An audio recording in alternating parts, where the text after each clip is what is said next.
She was the catalyst. She was the reason. She's the gold in the story as far as we're concerned here in Tagish country, up here in Carcross. She's the gold of the story, right? This is a story you kind of have to look for if you want to hear it. It's a side of the gold rush that we don't get to hear very often. We just hear about all the people that came up in Dawson City and how bustling it was. Sha Claw is believed to be the instigator of the Klondike Gold Rush. She was a member of the Tagish First Nation and the Doklawady clan. Her story was passed down to her Doklawady relatives. Oh, hi! You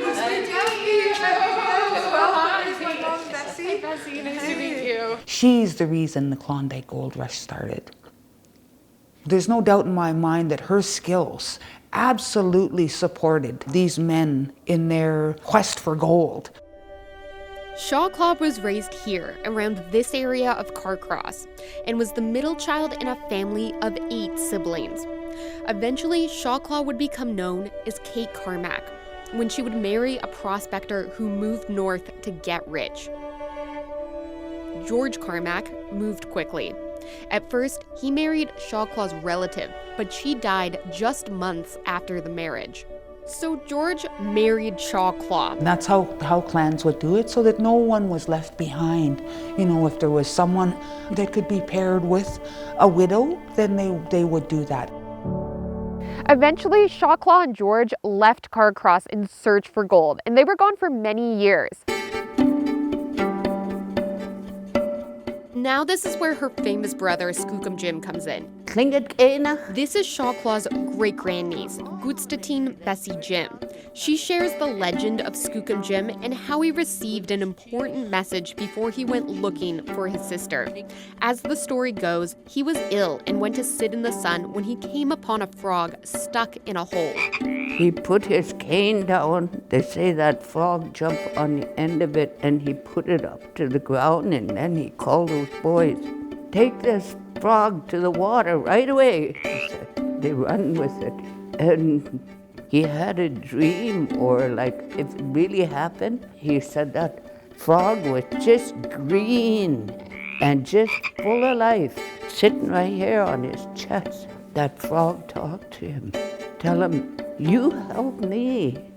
You saved my life. Now I'm going to save yours. And I'm going to make you rich." He packed up his family, his wife, and his daughter and enlisted the help of his nephews and their families. They all paddled north to Klondike, a place where the Han set up their fish camps. And here they found Sha Claw and George, and their 3-year-old daughter, whose English name is Graffy Grace Carmack. Now, what happens next varies depending on who's telling the story. Skookum Jim at one point on a trip went down to the creek to drink some water. They were packing moose meat at the time and saw gold, or the color of gold, in the creek, and picked it up and took it back up to George and said, is this what we're looking for? Bonanza Creek. Oh, there it is. That's where the gold was found. But for most of history, it was told that George found the gold. Author Deb Vanoss wrote a book on Sha Claw and said there is proof George didn't find it. Folks down there looked into the archives and found an unpublished account that George himself had said to a local person that the exact same story about Jim finding the gold when they went moose hunting. But for his entire life, he let people think he had found it himself. George's nickname was Lying George. He told Skookum Jim and his nephews that Indians weren't allowed to register discovery claims. In 1896, George filed the discovery claim for himself, which granted him 2 claims on Bonanza Creek. Skookum Jim and his nephews each got 1 claim. These 4 Tagish people traveling with George, all 5 of them, to me, were the original discoverers of gold, of the Klondike Gold Rush. Now, here's a but, and it's a big one. If you were to visit the McBride Museum in Whitehorse, they say Sha Claw discovered the first gold nugget. Either way, everyone got very rich. Newspapers published accounts of Sha Claw and George throwing gold coins out the window of the Seattle hotel, while people on the streets brawled for the money. Skookum Jim and Dawson Charlie could be seen laughing from their hotel room windows. Stories like this are celebrated by James, who says the American newspapers often didn't understand Sha Claw's cultural teachings to share what you had. You're wealthy, rich, and an amazing leader if you give it all away. That's a part of our clan way. You aren't rich unless you can give it away. Sha Claw and George would make an estimated $1 million from their gold claim. The family made their way through the U.S. to California, where George was from and his sister lived. George's sister didn't like Kate very well, right? And I couldn't imagine what that must have been like for Sha Claw to live in this woman's house.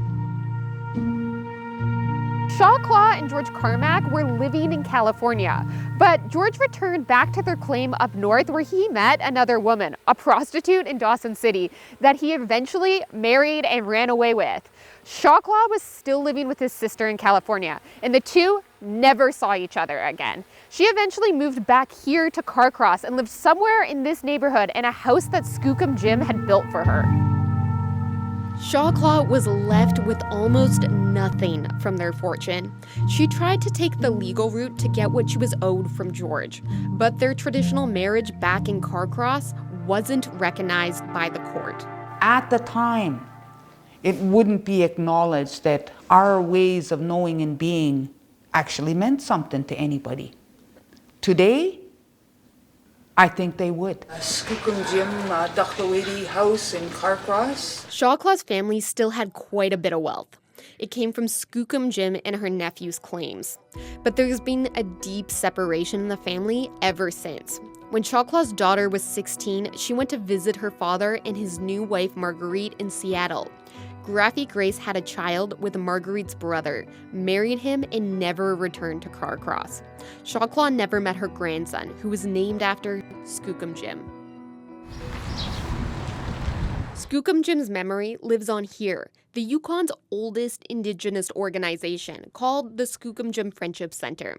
It was built on a trust he left for his daughter. It still operates in Whitehorse today.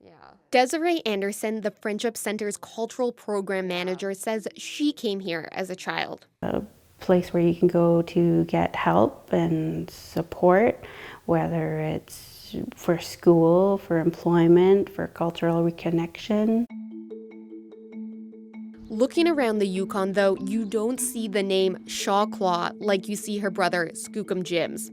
She died in Carcross of the Spanish flu in 1920. The story of a woman whose resilience was amazing, and a woman who knew what her priorities were, and a woman who understood what true wealth was. And it wasn't the gold. It was her people, her family, her way of life.